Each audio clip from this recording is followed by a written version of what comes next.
Greetings, Earthlings! You're listening to ADX-Files, and I'm your host, Alison Dunlop Shanes. Now, it's been just over a year since the last show. Time really flies, but I'm really looking forward to today's show with my guest. Not only does he come straight from the Ufology Hall of Fame, he's also one of the best writers on the UFO subject, as well as the paranormal. I'm a big fan of his books. He's got several of them, including UFO Scotland, Scotland's X-Files, Paranormal Scotland, Alien Spirits, and Famous Scots and the Supernatural.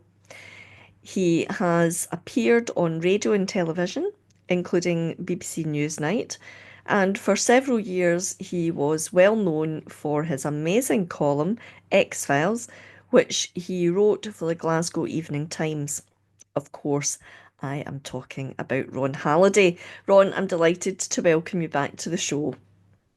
Well, thank you for that introduction, Alison, and I'm delighted to be back on the ADX files. And congratulations to you for getting it back up again. I think we've all missed it.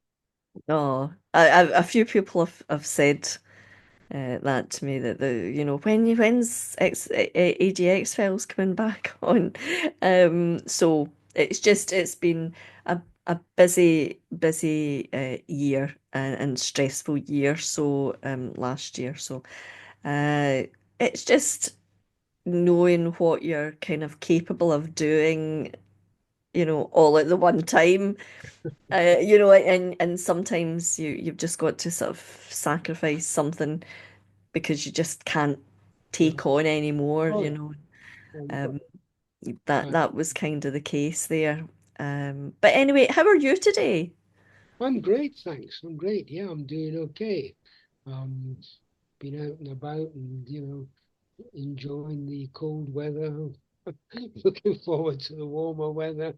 Yes, we've had a few snowfalls, but they've not actually lain on the ground, it's been away by morning, it's usually during the night. It's very, very cold last night Yeah, here. Very absolutely. cold. Yeah. Yeah, I And mean, some little bit of flakes, but it didn't come to anything. yeah, You yeah. yeah, I'm surprised how little snow that we've had over the winter. But anyway, you just never know. Suddenly it'll turn up as a little Well, yeah, yeah. bit Don't mild. don't say that. You're going to jinx it. That's it. Now so we've got the conference coming up in June. It's not that far away. You keep on thinking, oh, it's months away, it's months away, and as soon as you get over Christmas and New Year, it's looming on the horizon. You can see it, and I better get something done with my talk. Yeah, yeah, I know. I was thinking the same thing. Kind of have it in your head, but then Yeah, getting it down yeah, to a talk and onto slides. So, you've got something that actually makes sense to people who are yeah. listening to it. Yeah. Um, so your talk for the conference, let me just read the bit that's on the website. So your title is Nature Spirits, Friend or Foe, and here's what you've said. We're brought up on the idea of good nature spirits, the tooth fairy, fairy godmother of folklore and fable.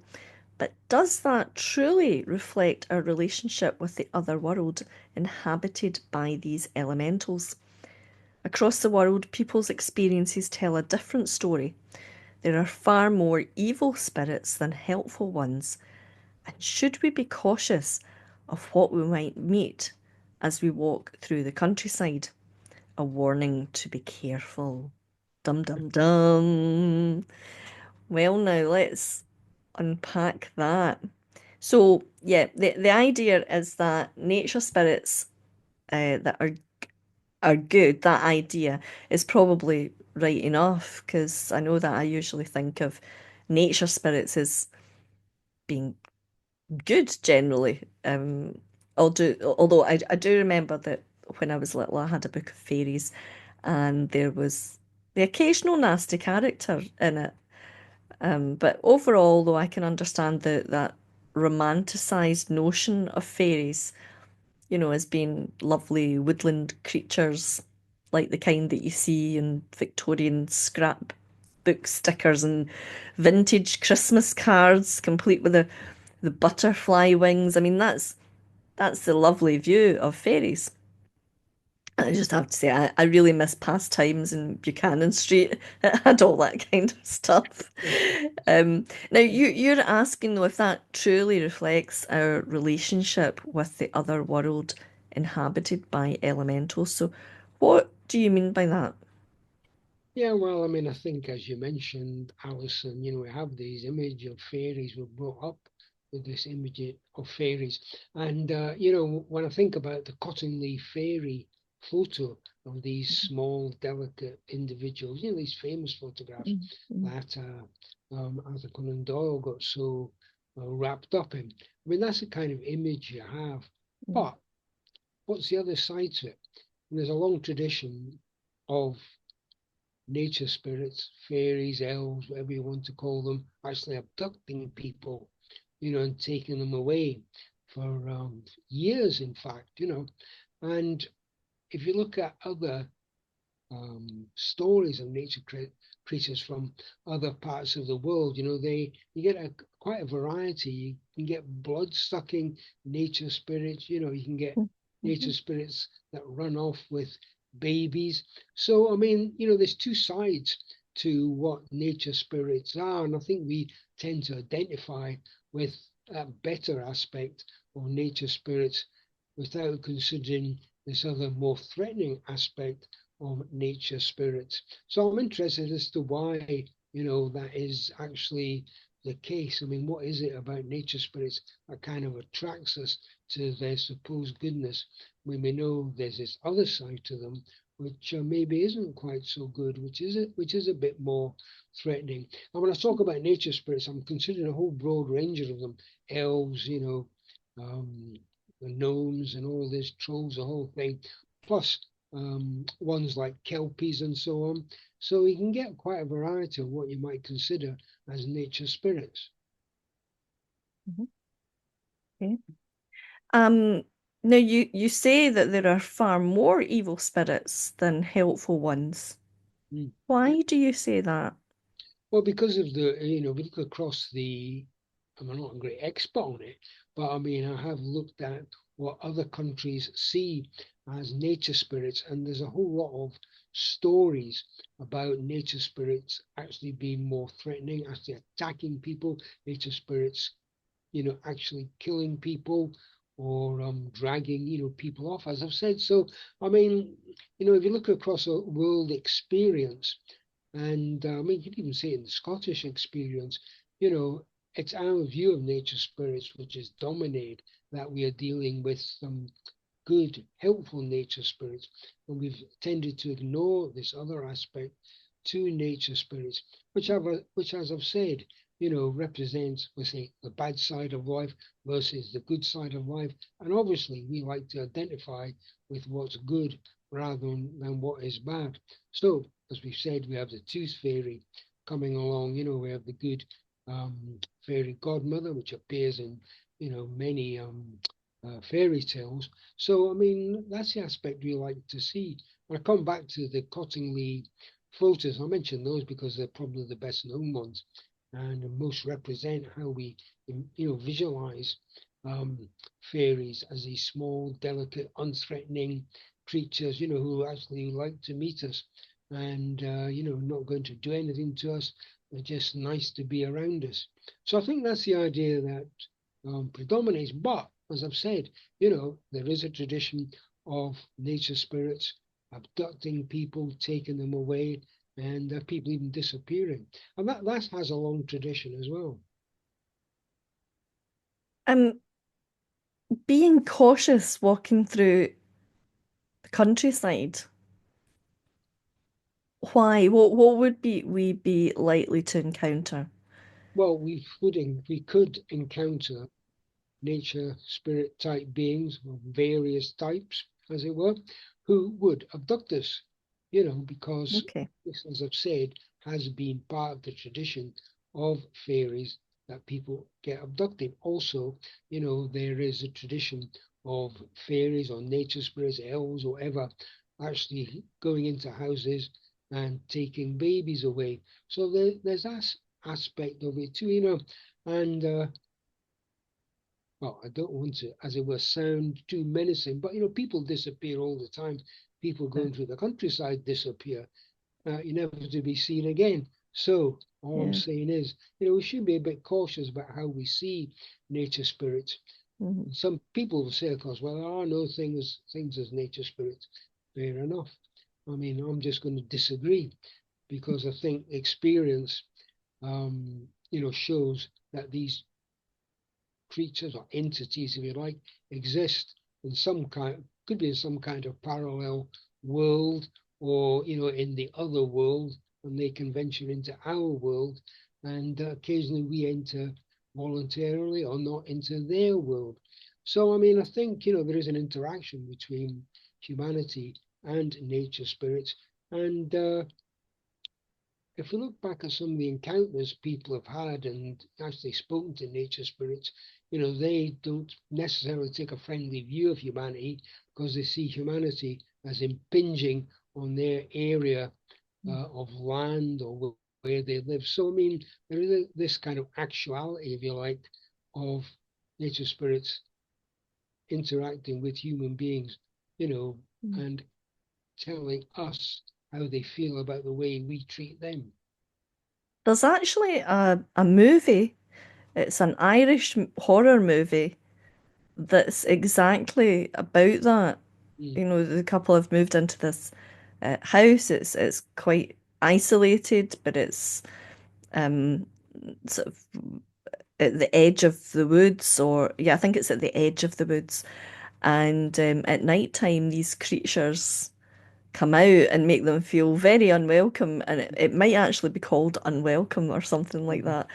I'll check it, but you get the sense that it is nature spirits definitely that are doing this, and it is exactly um, the warning that you've just said there.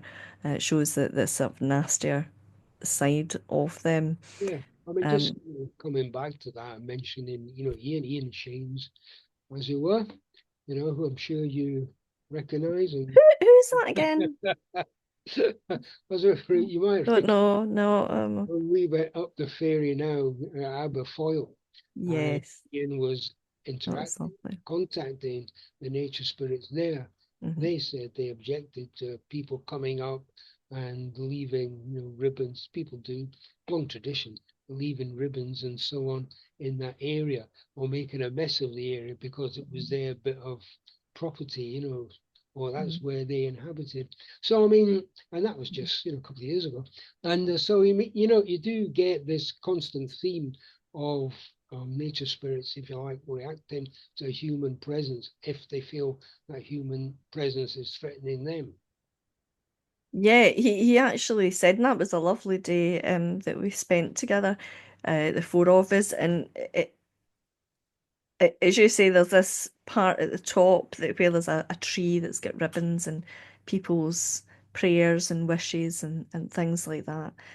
Um, if I remember rightly, I got the message that the 'cause the council had just come in and done a sweep of the Yeah. place, Mhm. and so a lot of these things had been taken away, That's right. and it was quite bare, Yeah, this area. that's right. And I can't remember if it was me or Ian that was approached by one of the guardians of the area, uh, and said that the energy had been depleted because of humans, Yeah. Hmm. and and because they had done this, they had stripped away all these prayers, Hmm. and it would take time to build up that spiritual energy again. Hmm. Um, I, I, I seem to remember something about that. But as you say, the main thing really was, and I think she was like some kind of uh, lady nature spirit in charge, like a fairy queen. That was the idea. And said people treated the environment so badly, and we had to treat it better. They seem to know all these things. Now, Ian maintains it's like the communication network of mycelium beneath the earth that allows trees to talk to one another. This is the sort of way that news travels Mhm. around the world in that spiritual realm of what we call fairy or fairyland. Um, Whether they call it that, I'm not sure actually. If the fairies have ever said what they call their their home. But another part is that there are a lot of similarities between aliens and fairies. Absolutely. And I Yeah, think, this is one thing that has intrigued me for a long time, yeah. in that there are similarities between the way fairies behave. In abductions, it's obviously the one Mhm, uh, important connection, and what happens today with aliens abducting people. And I think, mhm, I've talked a number of times about a case I investigated, um, in which a young girl had gone into the woods and was confronted by blue beings, and she was frozen to the spot. This was in Meagle, and she was frozen to the spot, and then she was taken up by a ray of light into a spaceship, spacecraft. And this kind of intermingling of what you might see as a traditional fairy type tale, going into the wood, meeting small blue beings they were, and then being taken up into a spacecraft like a modern abduction. I mean, to my mind, it's a fascinating interaction of traditional folk tales and modern day myths, or some people say. I don't see them as myths, but you can see, there is that connection, which I find really quite fascinating. I mhm, mean, I don't know how many other um, experiences there have been similar to that. I mean, I've read of the odd one here and there, but to my mind, it does bring together this. And what are we talking about? mhm, Are we talking about just alien abductions as a modern upgrade of or mhm, modernization of old tales? Or are we talking about beings which somehow have, if you like, transformed themselves, or have nature spirits and alien beings always been around? It's just that, we have never been to, or people in the past have never, if you like, separated these two aspects in the way mhm. that we do today. Yeah. And it could be that as we've evolved into a more scientific age, Mm. that our ideas of what we would once have seen as nature spirits, they've evolved too. And they've invented spacecraft and Mm. things like that. Yeah, I mean, it does, if Maybe. you bring out this issue of, I mean, what are we experiencing, Hmm. in the past when people they experienced nature spirits because they were at that sort of level of development, say, Hmm. in a technology kind of Hmm. way, you know, whereas we're seeing alien beings. So, I mean, are we doing that because we're, as you've suggested, we're more technologically advanced, so we're seeing things in a different way? I mean, what is it about these other worlds that people are experiencing? I do believe they are experiencing. What is it, that we are experiencing in a modern way, which people maybe experienced in a different way in the past? I mean, it's kind of, it's a fascinating aspect of the supernatural. Let's talk about other people that have allegedly had encounters with nature spirits. And first of all, who is Robert Crombie? You had his name in your notes, and what did he see? Well, Robert Crombie was, I'll say, well, he wasn't, I don't suppose he is a famous psychic, but he had so many experiences that a book has been written about him by somebody I knew, which goes over all these experiences that he had. He was really active in the 60s, and he encountered various nature spirits, particularly in the Royal Botanic Gardens in Edinburgh. He encountered a centre there, um, a centre which was surprised, allegedly, that Robert Crombie, could actually see him. And after that, he met various nature spirits. And he was one of the people who was involved in establishing the Findhorn Foundation, because it was Robert Crombie who, because of his ability to see the nature spirits, he saw places where the nature spirits were living, and they advised him that this would be a great place to establish this spiritual foundation, and he therefore played a prominent role in it. In the establishment of the Findhorn Foundation. But the other interesting thing, well, he claimed to have met Pan, the god Pan, which was quite interested in the sense that Pan believed he had been or was accused of being the devil in another form. So I had that Mhm. experience as well. So I had a lot of experience with nature spirits. But the interesting thing is that he also encountered alien beings, spacemen, if you want. And one of them actually entered his flat, came into his flat. Another one he encountered on Aberdeen Beach as well. So, I mean, he had this joint experience. Nature spirits, met elves, gnomes, and so on. Also encountered alien beings. So again, you had this, if you like, interaction between modern myths or modern experience and traditional fairy Mhm. encounters. What So, sort of time period are we talking about then? not like the 1960s, he had his Right. first experience, 1965, 66. It was something like that. I mean, Robert's Okay. dead now, obviously. So I had these experiences in the 60s, and he, well, he wrote it down. There's a lot of documentation that he passed over to chap Gordon that I knew, and Gordon produced this book of his various experiences, which is fascinating reading. Um, whether you accept it all or not is, if you like, a good account of interaction with the nature spirits. Some of them were very resentful of human activity, but other ones were very friendly and enjoyed speaking to him. So he had a lot of contact with them.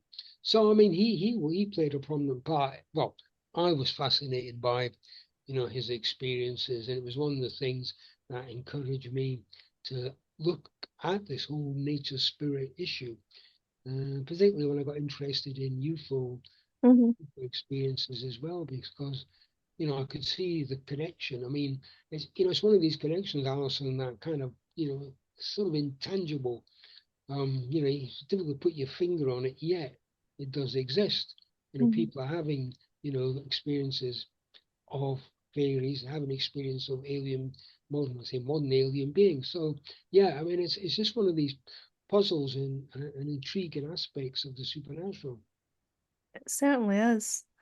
Now, somebody else that is pretty well known for having experiences of fairies is Robert Kirk. And um, well, I could go on, but I'm going to leave it to you. Who was Robert Kirk? Well, Robert Kirk was a minister at Aberfoyle, and he must have done one of the earliest, what you might call investigative documentations of his experiences with the fairies. at the ferry now, which we mentioned before, which we mentioned, which has been particularly associated with him as one of the places he would go and have a lie down and converse with the fairies. I mean, there's a claim he was abducted by fairies, but that is disputed because he seems to have died and be buried in the kirk at Aberfoyle. But he wrote a book, The Secret Commonwealth, and he described things which, just, if you like, establish the fairies in a more, what would be the word, in a more kind of urban or city setting in that underground. They had these bases underground, which some people say, UFOs come from underground as well. Mhm. Come back to that in a minute. But then they had these cities underground, and they had lives a bit like ours, but they had certain abilities. They could walk through walls, and so they could appear in people's houses if they wanted to. But he saw it as a kind of society, society of fairies, rather than just individual fairy entities living, if you like, in flowers or under flowers, kind of modern image that we have of fairies. And so it's fascinating in that respect. Yeah, it is. So His that was in the 18th, 17th century, was it? Yeah. yeah, yeah. His death was quite interesting too. Uh, he died on the hills. I think you said there. We don't know whether he was is killed or taken by the fairies. But there was also a similarity with a German legend, Dietrich von Bern, Mm, who was whisked away by a dwarf when he died. mm, And apparently, ancestral spirit cults believed that their departed loved ones mm, were taken to fairyland after death. So I didn't realize that was a common theme mm, in yeah. some legends. Mm. I mean, there's so many legends about, the nature spirits. I mean, all kinds of things that are connected, to them. As you said, being taken away, being taken underground. What are we to make of it all? But I mean, there's such a strong tradition right across Europe, in fact, across the world, really, that you know I can't believe that there isn't something going on in Mhm. terms of what these entities are doing. I mean, what they are. I Mm. mean, why don't we all see them?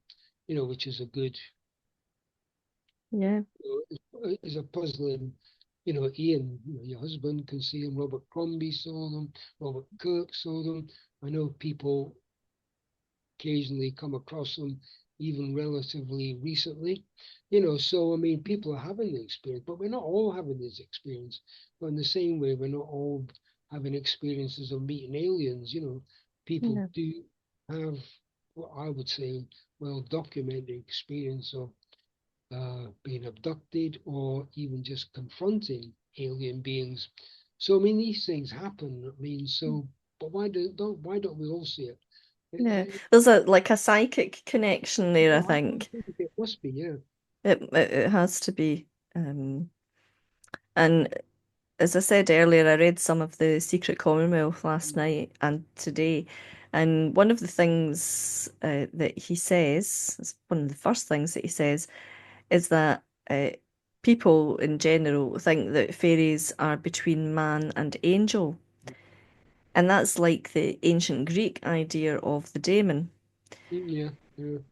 Um, Important. uh, so that got me thinking about that, and then I thought that's interesting. I think that's potentially like the case of Bessie Dunlop, Mm, the mhm, witch from Dalry who got advice from a man called Tom Reed, mhm, and uh, sometimes when she saw this person, she was in the company of other people and they couldn't see him. mm, And he would appear and disappear. He would disappear through walls that were spaces were too small for a human being to get through and things like that. Um, yeah, I mean, which is I mean that thing, what you're talking about, yeah, and again, it's like a bit of the UFO thing. You get people. mm, I mean, I could give a couple of examples of people. having been in a busy area, seeing a UFO, or I say a spacecraft with somebody in it, Mm, and nobody else seeing it. And mm-hmm, as you said, I mean, is this some kind of psychic experience? If it is mm, a psychic experience, I mean, how do mm. we explain, again, some people having it and maybe having it, a number of times, and the rest of us just not experiencing that kind of psychic. I mean, I'd love to see a fairy or some kind of entity, you know. But I know, I know it's never going to happen. No, no, no, that's not true. That's not true because I once I'd been given a gift of one of these sensory deprivation tanks. Yeah, You know, you go in, you're submerged in water and yes. it's nice floating music, and then the light clicks off, and then the floating music clicks off, and you're just left there in complete silence, floating, and it's really nice and comfortable. And then you literally cannot see anything. And eventually, over time, what happened was I could see fairies swimming about in the water with me. And I could see a little door at the bottom of the it wasn't like one of the tanks that the lid comes down on. It was like a small shower part that had been built up a little bit so as that they could make it like into a bath. And there was a door that closed behind you. Um, so at the bottom of this there was a little door and they were coming in and out of there. You know, I was thinking that this is um the best drug in the world. It's sensory deprivation. Yeah, You really are seeing yeah. some weird stuff. And So, do you think, therefore, that some people are able to block out the world about them? yeah, I think that that is exactly it. Mm, Blocking out the world about you, and I mean, like, I've seen other times when I've been sitting and I could almost see something. It was just on the edge of mm, my conscious mm, awareness. There was, it mm, was almost like seeing something out the corner of your eye, except it was in front of me. mm, And it was a visual thing or it was a nearly visual thing. It's very difficult to explain. But I knew that if this happened to someone else who wasn't interested in this subject, this would freak them out, mm, you know, because you're almost seeing something and mm, feeling something is there.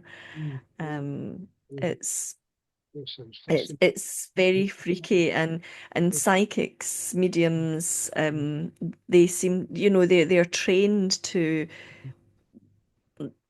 as you say, shut out the outside world because part of the training with psychic mediumship is simple meditation.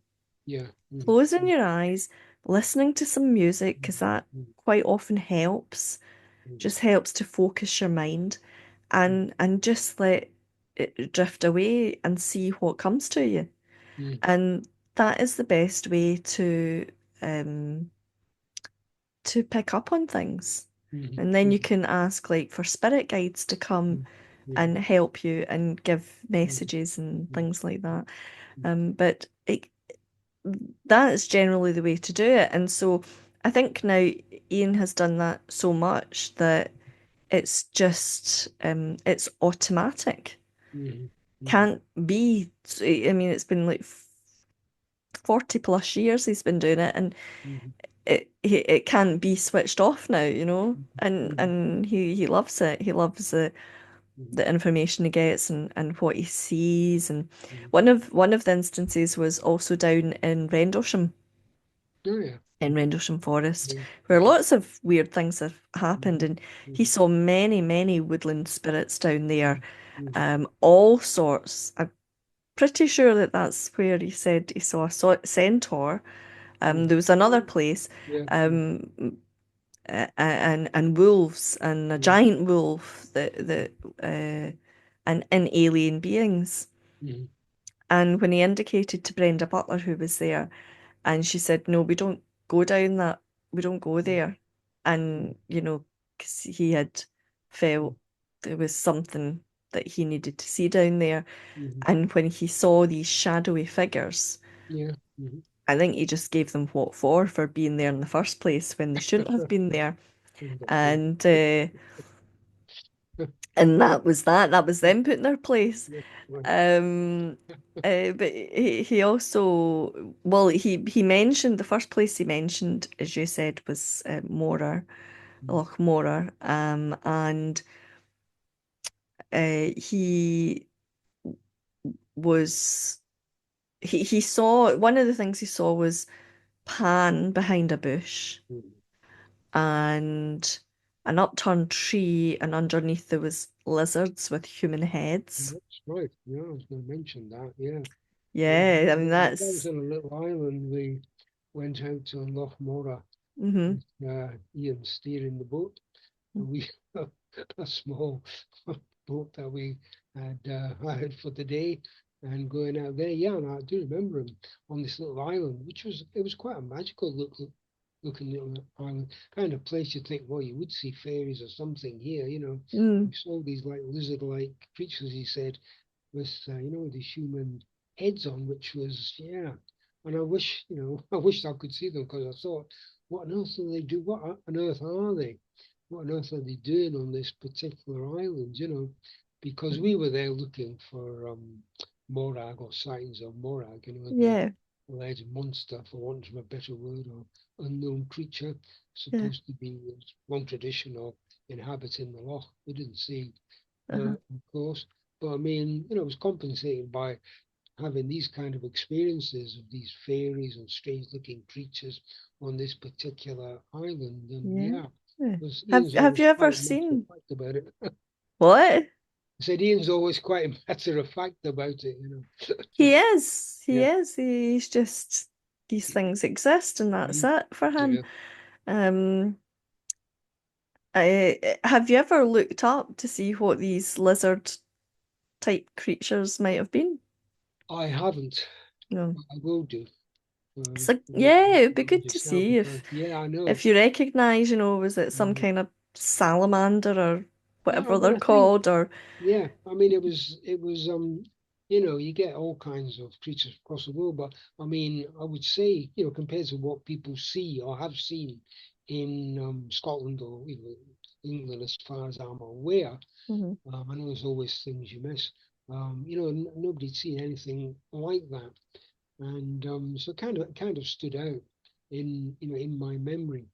But I say about the time, that I, I wasn't as focused on. It was interesting. I wasn't so mm, focused on the whole fairy issue as I became, later on, mm, when I began to see all these potential links between the experience of fairies and people's experience of UFOs, alien entities. Which mhm, seems like a kind of not a straight thread, but a sort of bumpy thread, or a mhm, kind of frayed thread stretching back into the past. And you mentioned the witchcraft cases as well, mhm, people appearing and disappearing. And again, that was another aspect that you can see a kind of link between our own modern experiences and experiences in the past. Yeah, it's it is there are these fascinating connections. yeah. Yeah. Another one was Polyphemus. That's an unexpected one to see, the one-eyed giant. And Ian saw Yeah. Polyphemus inside a Yeah. cave on Arran, in a messy cave. He Right. didn't really want to go in because it was kind of messy. Yeah. And that's exactly Mm, where you'd expect Polyphemus to live. In the yeah. Odyssey Mhm, describes him mhm, as mhm. the epitome of a bad host. Yeah. And I definitely do think of a messy cave when I think of him. Yeah. So, as well as I think it was symbolic for volcanoes, the one eye, or certainly people Yeah. living Mm. around the Yeah. Yeah. volcanoes. Uh-huh. I think there was like a cult that they had the one eye on, they Mhm. put one eye Mhm. on their Mhm. forehead. Mhm. But I think that symbolized the volcano as being their Mhm. god, Mhm. you know, Yeah. because it gave them Mhm. fertilized land, Mhm. Mhm. very fertile land, Mhm. but obviously it was unpredictable too. Um, so a place that Ian and I visited separately. I didn't know that he had visited this place when I visited, and it was the Cup and Ring Marks at Ballochmyle. I'm Mhm. not sure if you've ever been there, but Mhm. it's a great place to go a wee day trip. Into it. So I used to go wee day trips into the country with my mum after my father died, and I really miss doing that actually. Uh, Now that I'm less mobile, Mhm. because you you go over this stile and then you cross this field Mhm. and then eventually you come to this sort of bushy tree covered area. So you're actually better going in the winter and you don't have all the foliage to contend with. Um, and through there, behind these trees, are cup and ring marks. Mhm. Um, Now you're talking about probably, I don't know, Stone Age or something like that. Mhm. Yeah. Certainly very, very, very ancient marks Yeah. anyway. Yeah. And then there's a little path beside that goes round beside them. And as you go into it, into this sort of tree-covered area, Mhm. a a wood or something like that, uh, as you go through this path, you get this sense that you could be entering another realm, Mhm. like and it's on a spiritual level. Yeah. You Mhm. know, Mhm. the greenness Mhm. around you, Yeah. it's having an effect. Mhm. And you feel as though you could be in some kind of magical Mhm. place, Yeah. some kind of magical land that not necessarily everybody is going to be picking up on, but you can feel it and you can see it. You can see like the power that's coming from this place. Mhm. Now, I remember saying to my mum, we commented on this, that this is really magical. Mhm. Um, you could imagine fairies living here. Yeah. Mhm. Mhm. No, no. And Ian, so, you know, I don't know how many years apart, I don't know when he visited. Um, Maybe he visited first, I don't know. But when he went, he saw them. Mhm. He carried on down that path. I think that was the other place that he saw this centaur welcoming him. Mhm. Mhm. But that's definitely a place that I'd recommend people visit. Mhm. But Yeah. I mean, yeah, I must admit, I've had the odd experience like that, walking in certain areas, mhm. almost as if, I don't know, it kind of another sense kind of descends on you, Yeah, and you just get that feeling, you're cut off from the rest of the world and some things might happen. Nothing yes, will yeah, happen to me, I have to say, unfortunately. But I've had that sense, well, something might happen, maybe yeah. don't know whether I should be trying harder or trying less, you I know. know what you mean. Yeah, sometimes you're just you're trying too hard when Yeah, that's actually it. you I should know. be relaxing and Mm, letting the mm, information come to you. yeah. Mm, And I think also some there's an expectation with things like this to maybe not consider that these beings are in another realm, mm, uh, and it's only occasionally that we might see them visibly, mhm, with the naked eye. mhm. it's unlikely. Usually we would see them with our third eye. Yeah. And I had one experience of um I was sitting at there was three of us Mm-hmm. from uni friends. And the three of us went out for a jaunt in the country. Mm-hmm. And we got to oh gosh, is it Comrie? All right, Cumberland. Yeah. Comrie and Crieff, that kind of Yeah. area. Yeah. So Cumberland. And there's a bit there that there's a river Mm-hmm. and a bridge, and I think it's something like the Shaky Bridge or Mm-hmm. something like that. Anyway, so we were sitting down at the banks of the river, Mm-hmm. and one of my friends, she was paddling, in the water. Myself and the other friend, we were sitting on the bank, and I could I could hear this like along with the ripple of the water, Mm-hmm. that sort of not babbling brook, but that kind of Yeah. idea, Mm-hmm. you Yeah. know what a Mm-hmm. river sounds like passing. It's very gentle, and along with it, I could hear a tinkle beginning, just this tinkle. And I'm imagining that. Mm-hmm. And I looked across to the other side, and I could hear this tinkle turning into music.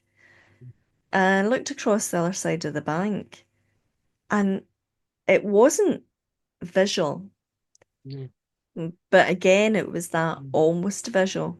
You have to really like realize that it's coming from Mm-hmm. the third Mm-hmm. eye. Mm-hmm. Yeah. And I, it was that way I kind of blinked to what is across there? There's something across there.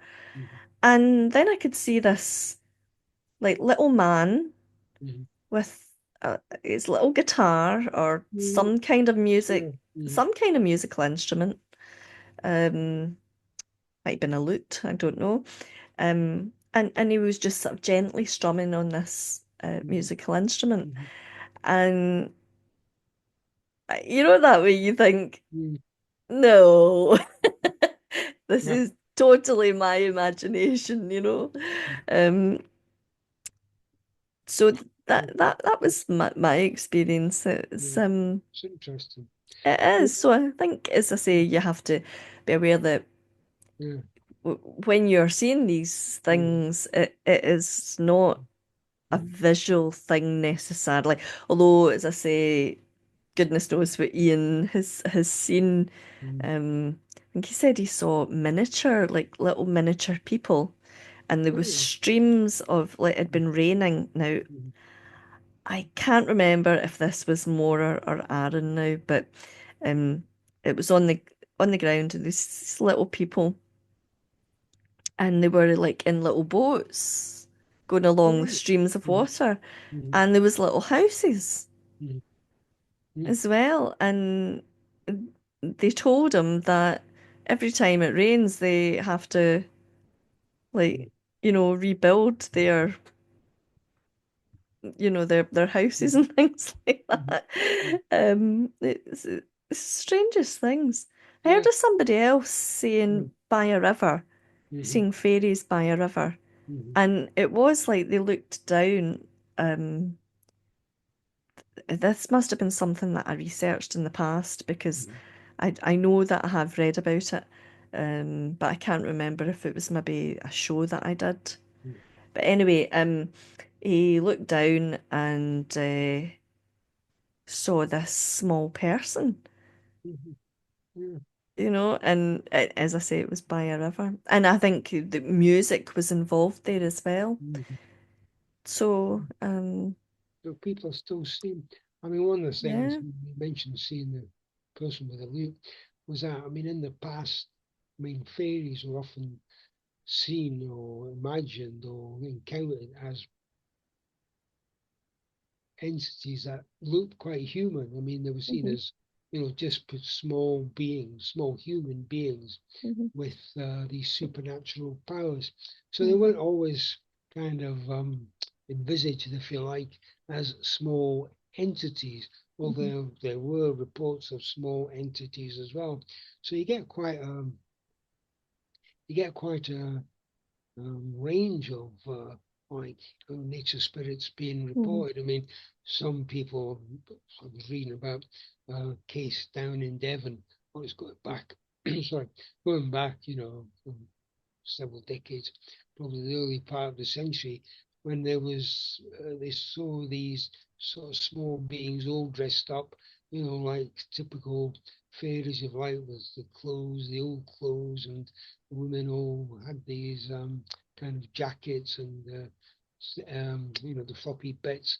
Yeah, so I mean, I mean, there's all kinds of accounts of encountering different types of fairies, which again is actually really interesting in the mhm, sense that say, well, what is it that's going on? I mean, mhm, are people imagining these, or are simply different types of fairies? Are the fairies that look, quite human-like?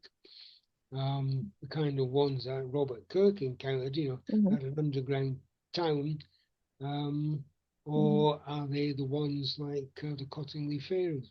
mhm, Given that the photographs were hoaxed, although according to one of them who saw them, there were actual fairies there that they saw. mhm, And, they wanted to convince people that they were seeing fairies, so made up these kind of photographs. So I don't know, maybe there are all types of, these entities, and, people are encountering different mhm, aspects of them or different mhm. forms of them, and they're all part of one great nature spirit world. I mean, surely when it comes to those photographs, somebody by now has looked to see if there were any models with the same Mm, faces or mm, anything like that, you know. I mm, mean, I would imagine it would sort of be possible to do with Google Images, oh and you yeah, put the yeah, image yeah, in and it mm, comes up with all the different images. yeah, If there was some kind of idea like that, they yeah. I might think be able to. I think the Because suggestion. Yeah, if they mm, did hoax it, if those faces were not actual fairies mm, and they did hoax it, then there should be models out there who are going, I once was a Cottingley fairy, you know. mm. Yeah, I think the suggestion was they use cutouts to photograph cutouts of figures, but Yeah. yeah, it was a fascinating case. I mean, it had it still has a big impact. I think it's still debated even today, Yeah, it is. I know. the, It's so seems strange that it is actually debated because, mm, well, as you said, the one of them admitted that they were yeah, that faked they hoaxed, photos. yeah, So, it's hoaxed the photographs. As I said, yeah. another one said, they had actually seen fairies there. But, Hmm. yeah, Hmm. who knows? Yeah, it's interesting anyway. But I mean, it fits in with other people's experiences, Hmm. in one sense. But as I've said, it's less typical the type of fairies that people were seeing in the past. Hmm. Yeah. Well, let's have a look at what else we need to discuss. Well, um, I'm trying to see like because we've been talking quite a while, so Yeah, I know. so let's hear about the Findhorn Foundation and the nature spirits worldwide.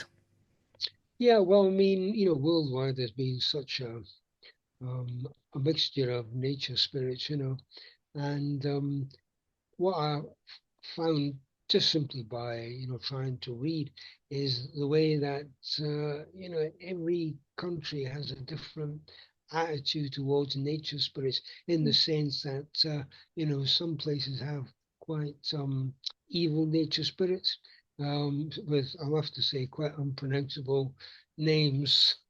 But but fascinating nonetheless, in the sense that some of them are seen, like our kelpies, if you like, they'll emerge from the water. You get water nature spirits, which Mhm. I know we've mentioned.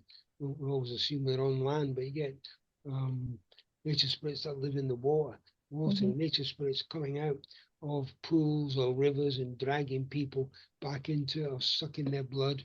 Mhm. So, I mean, you get kind of combinations of nature spirits, and some, of course, are helpful, like ours are from time to time. So, I mean, it's just fascinating array. And I mean, in respect of the Findhorn Foundation, these obviously were helpful nature spirits that Robert Crombie encountered when he went up to. They're looking for a spot to start the foundation up, and when they began it, it consisted of a couple of caravans, Mhm. but because the nature spirits had advised them this particular area to choose Mhm. and said it would thrive if the this area was chosen, and that actually worked out for them because That it did has been the it did case. thrive. Mhm. And I've only ever been there once, and that was just for a look round. Took some Americans there for a look, Mhm. back in the 1990s, as a while back now. I keep meaning Good. to go back. I mean, I never actually experienced the spirituality of it, but I mean, a lot of people have and said, they Yeah. benefited Yeah. from it. And we can say, well, it's all down to helpful nature spirits. And but I have to say, in that same area, Rosemarkie, which is up along in the Black Isle, say the same area. I know it's a little bit further away, but I mean, Rosemarkie, I've actually got Fairy Glen there, and which is, I've been there a couple of times, and it's a fascinating bit to go and see. You can kind of sense the spirituality of this Fairy Glen. He encountered fairy spirits there who were less helpful, and they expressed their resentment. Why is humanity, destroying all the places that we, inhabit, and they Mhm. threatened him. According to Cromie, they threatened him. There was an archer there, threatened to shoot an arrow at him, and they were quite resentful of My. his presence, which, it's quite odd given Mm. experiences that he'd had. Uh, Mhm. Findhorn, with the Findhorn fairies there. So I, I don't know quite what to make of it, to be honest, Mm. because it is so sort of contradictory. But I mean, it is in keeping with the fact that when, like humanity, you can't necessarily um, say everybody does good in the world. Some people, human beings, don't do good in the world, and maybe the same is true of the nature spirits. They're just, if you like, going along with what their nature is, Mhm. so to speak. So you get some of them will get annoyed, and some of them are just being helpful. But I mean, the other contradictory thing to me, and I've visited the Botanic Gardens a couple of times. I went once with Gary Gray, psychic, Mhm. unfortunately deceased now, and I went with somebody else once to take a look. And generally speaking, they, the native spirits there seem quite kind of friendly, and there wasn't none of this resentment that seems to surface.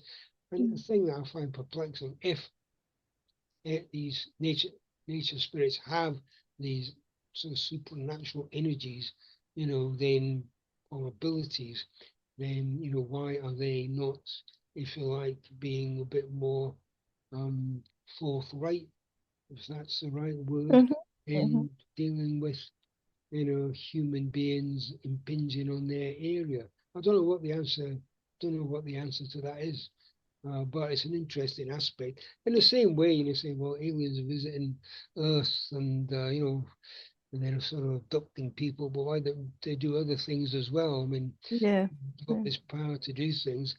I mean, Mhm. it's just kind of paradox between things, isn't it? Which That's just right. makes the whole aspect of it more interesting. I know skeptics will Mm. say, well, there's nothing going on there, but I mean, I just disagree, I mean, to Mhm. my mind, there are a lot of things going on there that aren't part of our everyday reality, but still taking place. And that's what's interesting about the whole area of entities, UFOs, ghosts, poltergeists. I mean, your book about mystic visions. I mean, you've examined these experiences that people have had, which seem to be something that you just can't accept, or the science won't accept as happening. Mhm. Yeah. Well, we've talked quite a lot now about You have. fairies. I hope So, you found it interesting. there's a couple other things Yeah. happening in our UFO and paranormal world in Scotland, and one of those things is the Scottish UFO and Paranormal Conference. Yes. And we started this back in 2015. 2015, Yes. 10 years ago. Million years. And we only missed one when it was Mm-hmm. COVID. We had to Yep. cancel then. The That's right. next one we had online. Mm-hmm. But we have had uh, one every year, apart from that, Yeah. since 2015. So uh, this year we have, as usual, a fantastic lineup of speakers. There's raffle prizes and oh, It's other all prizes and great day. um, Yeah. it is such a great day and it's only a tenner. It's like seven talks. You don't have to stay for all of them. You can go out, and get some lunch and come back. We allow for a lunch out as well, but you can come and go otherwise. And it's just a really, really good day It is. out with people who are on your wavelength and you can talk to, and if you've got stuff, there's always somebody with a special interest in Mm, something. mm, So if somebody, one of our speakers is maybe it's about UFOs, maybe it's about alien abduction, maybe it's about demons, they might come to me. mm, UFO and aliens, so they go to you. Um, well, and the paranormal as well. You've done books on the paranormal too. Uh, and one of our speakers is Jane Osborne. mhm, Now, this is a lady who had a passion for outdoor sports until a parachuting accident left her paralyzed, and mm, mm, that must have just been horrific. mhm, Uh, but while she was in that state, she began to have out-of-body experiences and communicated with other intelligences. And she was told that we're on the cusp of an important evolution to assist mankind. mm, And so her talk is going to be past lives and aliens, mhm, or about past lives and aliens. And I don't have any more on exactly what she'll talk about. Uh, that'll she'll send me that at some point, and I can put that up on the website. But I think it'll be a really fascinating talk from a fascinating lady. mm, Uh, we swapped books. She's the author of Exploring Past Lives, mm, and she kindly gave me a copy of that, and so we did a book exchange. Um, and I also bought her. No, no, no. She gave me um, a pack of tarot cards as well. It was her tarot cards, and she was given like us to have anybody to like just have a look at them, see if you like them.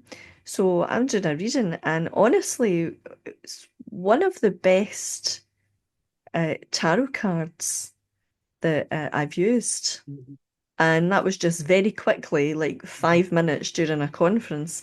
And I looked at them and I looked up like the meanings for them, and I thought, yep, these are bang on these. mhm, So she does have I can't remember the name of them now that they're through the room, but she does have tarot cards which are excellent. And she does mystical retreats. She's a past life regressionist, so she's got that interest in past lives, and I guess she met aliens there, and I look forward to hearing more about that. And then we've got Steve Hammond, and he's talking about where do aliens come from? Mhm. Have you ever given that any thought, Ron? Where do aliens come from? I have given that a lot of thought, and I haven't come to any particular conclusion. I have to admit, Okay. because anyway, look at it. Aliens in nuts and bolts spacecraft traveling from distant planets. The Hmm. distance are utterly enormous. If they're just doing a straight trajectory from the nearest habitable planet, wherever that is, and it would take them decades and decades to get here. But having said that, we are supposing they might use the kind of systems that we are currently using. They might use totally different propulsion system. They Hmm. might find some way of cutting through space. I'm not going to go Hmm. into Star Trek or Hmm. time warps, but I mean, who knows? Who Other knows? possibilities. They're living in a parallel universe, a parallel world. That raises all kinds of issues as well. Hmm. So yeah, I mean, I've sort of thought about the possibilities, but I suppose probably like everybody else, we're not certain, and it's difficult to come to any particular conclusion. I mean, again, people say, well, it's all in people's imagination, but those of us who have encountered UFO witnesses and spoken to them will know that we're talking about a reality, a Hmm. reality of people having really strange experiences that we just can't explain. Yeah. Yeah. And just as Steve Hammond wrote the Scottish UFO Casebook, compilation of UFO reports across Scotland. So yeah, so it'll be interesting to hear him. And we should say, Alyson, that we have kept the entrance fee of £10 since 2015. Uh, Yes. and with the intention of encouraging as many people as possible to come Absolutely. along and spend the day listening to speakers about topics on the paranormal in all its wonderful variety, Hmm. and getting a chance to meet like-minded people. So yeah, it's a really good day. It is. Yeah. Yeah, that's important that you mentioned that there because there are I mean, I don't want to decry other conferences because they'll have their expenses, Mm, but some I think are, you know, just asking far too much money, mm, and for what is a curious pastime for a lot of people. They don't want to spend, like I don't know, 50 quid on a ticket or yeah, whatever. Even 20 quid seems mm, like I just couldn't ask people to do that. We're not making a profit. Any money that we have in the bank from like we did actually get have at one point a bit of extra money and we gave that to charity. We gave that to homeless charities. yeah, yeah, So we're not about profit. Um, yeah, and we also hire in a fantastic place, the Queen Margaret Union. It has to be said, it's got everything that we need there. And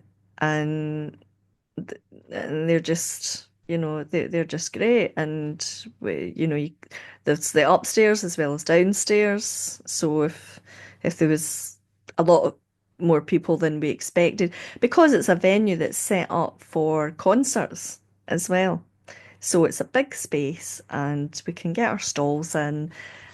Everybody's in a, comfortable environment. And the, the cost, because it's a student union, is not, it doesn't cost us the earth mm, in comparison to a lot of where a lot of other places would. And we have everything that we need there, including a place that people can go and get coffee or a sandwich or a pack of crisps or whatever, So it makes sense to stay there, and it doesn't make sense to charge any more than a tenner, I don't think. yeah, We have no need to at the moment. We're no, trying mm, to, as we've always done, we do try to encourage more Scottish speakers mm, to speak, but that doesn't mean that other people are ruled out. But generally, overseas, we don't have overseas speakers. So, because we don't have like a huge amount in the bank that we can do that, it's very occasional. It would be very mm, occasional. We've had one, Peter Robbins, who's an overseas speaker, but apart from that, yeah, people coming from England, like Sasha Christie mm. and Richard Freeman. Um, so yeah, it was no absolutely no need for us to charge any more than that. And we've got Malcolm talking about alien sightings around the world. Mhm. And then, as I mentioned there, Sasha Christie, she's asking the question that very few people are asking in ufology. Why is there such an absence of evidence of alien abduction? Mm. Do you have any thoughts about that, Ron? I do. I mean, just depends which part of the world, you go to and Hmm. how you assess the evidence. I mean, if you go to the USA, there seem to be a lot. I know they've got a much bigger population than the UK or Scotland. There seem to be even so a lot of abductions taking place or alleged abductions taking place. And then, if you compare it with England, very few. Compared it with Scotland, well, I mean, a couple of cases, three, four. I mean, I only know of a handful of cases where people have claimed to have been abducted. I mean, I may have missed some, I don't know, and maybe people know of others, but there's just not been a lot. So I'm not quite sure what that, what the what we should make of that.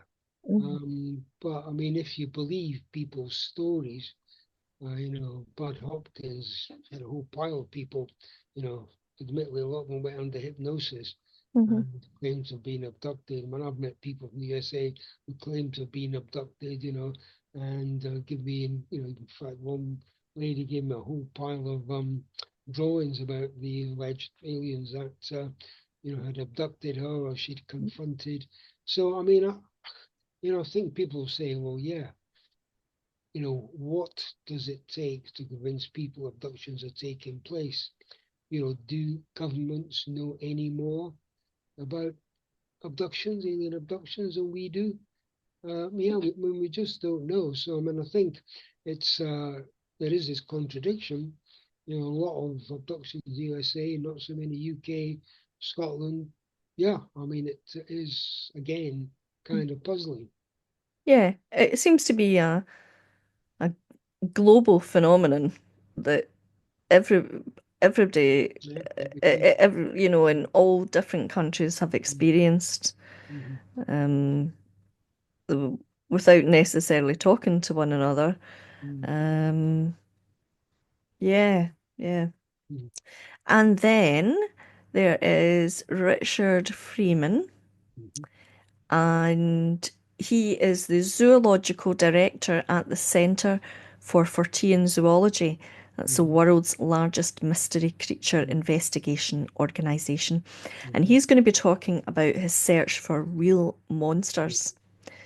So he's travelled the globe in search of beasts like the Mongolian deathworm, the Yeti, the Tasmanian wolf, the orang pendek, the Caspian tiger, the mm, giant anaconda, all these sorts of things. And he's going to be talking about his many adventures on the track of unknown animals. mm, He's been stalked by a tiger. He's been covered in leeches and ticks. He's been a desert tornado, caught in a giant storm with floods, attacked by a cobra.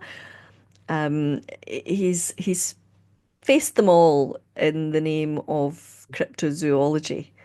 as long as he doesn't find our conference too terrifying, so Yeah, I hope not. sure he will. I'm looking forward to hearing him. Yeah, I mean, I, I want to know more about these creatures, not all of whom like, maybe I've heard of them, but don't really know that much about them. I mean, the Mongolian death worm, was that it was under the desert in Mm, Mongolia, mm. is that right? That is right, yeah. I Yeah, only know like, from what little I've read, to be yeah, honest about it, yeah. yeah. Um, It's kind of yeah, like Tremors, the movie yeah, I was going Tremors. to say that's what it reminds Yeah, me of, yeah. right. But it'd be fascinating to hear about all these strange creatures. I mean, Hmm. I just wonder what else is hiding out there in the deserts or Hmm. in the Amazon forests or whatever. Yeah, it should be interesting to hear what he has to say about them. Yeah. To kind of bring it back to your topic, can we put any of these crypto animals into the category of nature spirits? Yeah, it's possible. Yeah, I mean, yeah, I think I mean, think of the Kelpie, for example, you know, um, which I suppose has as much right to be part of cryptozoology as anything. At the same time, it kind of fits into the nature spirit Mhm. um, aspect. Yeah, I mean, I don't know what Richard would think on on that front. It'd be interesting to ask him when he's there and how he sees nature spirits fitting into these Mhm. this aspect what he's doing. Yeah. Yeah, it's a good point. Well, I look forward to all of that and I look forward to our day on the Absolutely. 14th of June. Yes. You haven't mentioned your own And talk, Alyson. oh, Prophets of neither I Mindfulness. did. Oh my goodness. Oh my goodness. I'm so humble. I'm such a humble soul. I forgot. Well, I yeah. forgot all about myself. Hmm. Yes. My talk is going to be on um prophets, seers in the ancient world. So I've got about half of it done. Well done. Um, I know what I'm doing. I'll refer to places um that people may or may not be familiar with, like Eleusis. Sorry, sorry, no, Delphi. Um, A great place, Delphi. oh, Mm, it's a that's a good. fantastic place. Yeah. I Got some good photos before. yeah, that was one of the places that Mhm, I had to go as part of my travel requirement for mhm, my degree, mhm, and I was alone one day and I could hear this rumble of thunder. It was so hot. The other two girls had gone off to, I don't know, trek up some mountain and see a church. And I just was not for that, not that day. I was too hot. So I jumps in the pool. It's an outdoor pool in the campsite. So I'm standing in the pool and this thunderstorm mhm, started and the clouds rolled in over the top mhm, of the mountains that mhm, surrounded it. And so there's this like zigzagging of lightning. And what was keeping me entranced was that I could see the face of Zeus in mhm, these mhm, clouds. mhm, And it was like he was bringing in these mhm, clouds and the storm and the thunder. And it was, now I know that people will say pareidolia, but it it was more than just Yeah, seeing a face, yeah, there was a absolutely. lot Yeah, more to it. There yeah, was like the beard yeah, and yeah. again, people Oh, might yeah, say that, and they might be absolutely right, but I just know that the shivers went up yeah, my spine, yeah, yeah, and eventually my brain kicked in, and I thought, yeah, I shouldn't be standing in water yeah, when there's a storm and yeah, there's lightning. These yeah, things don't mix. yeah, I quick. better go and find somewhere Yeah, to that's get good. away from Yeah. this. Mm. So, And there's your husband. Ian will be doing he reading will be for you. doing, as he always does, he'll be doing psychic readings for free for anyone who wishes it. Yeah, that's great. Again, he's not about money either, No, and he's happy to provide that for yeah, people and give them yeah, whatever message yeah, he absolutely. gets for Yeah, them. good experience. Yeah, And maybe we should mention our Master of Ceremonies, Gordon Rutter. absolutely, Does a great job. absolutely. Yeah, does a great job. Yes. Keeps things And interesting. he has been with us for a number of years now. He has, yeah. And he's fantastic. And he's done a couple of talks for Yep. us in the past. Yep. Um, and Yeah. one of them was on mushrooms What and was on fungi. mushroom? Yeah, that's good. And I that's another connection there as well with the Hmm. world of fairy, isn't it? Hmm. Yeah, of course. Yeah. That's another That's connection another that connection. Yeah. that Yeah. perhaps, and also taking that a step further, Hmm. um, that perhaps these legends, these Hmm. myths, and fairy tales have sprung up from people who have eaten Hmm. mushrooms and started seeing Yeah. things, Yes. Yeah. or Hmm. even died, Hmm. and so they've been whisked away permanently by the fairies, and that might have entered the sort of mythology side of Yeah. things, Hmm. you Yeah. know. Absolutely. There is a connection there. Yeah. Mm. And then Mm. Yeah. we Mm. researchers have to come along and start digging for the truth, what Yeah. does that Yeah. actually To mean? assess it. Mm. Yeah. Because It's interesting. is it Mm. literal, Hmm. or is it just based on something, Yeah. explainable? Hmm.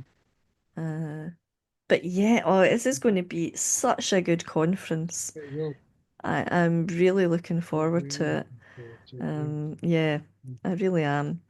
So, I think we've talked for, oh Had a my good God, bit. it must be almost 2 hours, about an hour Yeah. and a half, Hmm. something like that. So,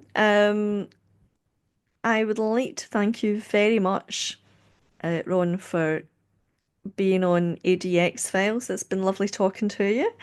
And I wish you every success with your talk. I look forward to hearing it. And no doubt, actually, before I go, you will be giving a talk as well Hmm. at the Theosophical Society, Hmm. because I now have a group called Supernatural Secrets Scotland, and we have a coffee morning on the last Saturday of every month downstairs in the Glasgow Theosophical Society, between 11 and 1. And what I'm going to start doing now is having talks, just Good. for, say, like half for an hour, and then we can all talk about that subject, or whatever. And if other people maybe have other experiences that they want to talk about, they can do that as well. We're a friendly bunch. It's nothing, uh, too formal at all. It's all very relaxed. Cup of coffee, loads of biscuits and cake, and you'll have a fun time. So that's downstairs in the Theosophical Society. in 17 Queen's Crescent. It's called the White Eagle Lodge.